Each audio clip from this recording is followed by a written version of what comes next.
And then touchdown, I think I've talked about it a couple of times now, but touchdown is, so, once you're past, so let's say this is your aiming point. You want to look for one feature on the runway that's right before it. So let's say for the numbers in this case. So if this were my aiming point, I would cut my throttle here after this white arc. If that were my aiming point, I would cut here, and so on and so forth. I think you kind of get the point there.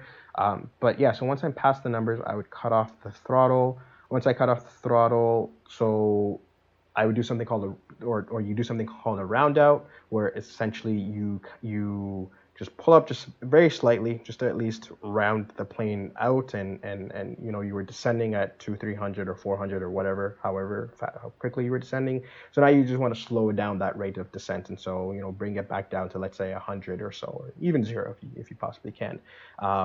Cut the throttle, look towards the end of the runway, and then just let the plane just glide onto the runway, and just keep pulling it up as much as you need to, just to kind of keep that glide, and just to kind of keep the plane floating for as long as you possibly can get it, and that will pretty much always ensure that you have a smooth landing. So that's all I just wanted to say about touchdown.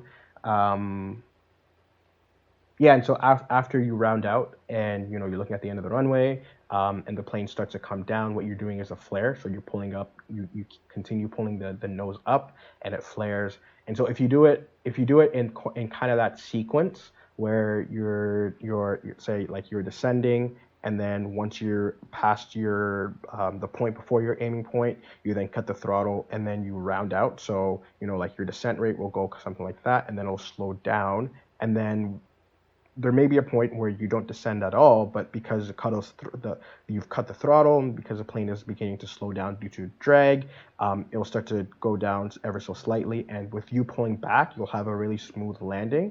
And so if you do that, you're almost never going to balloon.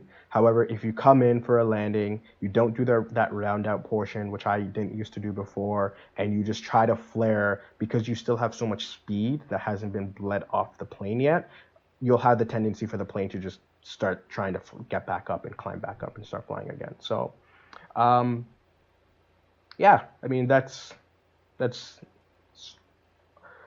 all there is to approach and landing. Some of the things I've learned, I'm passing on.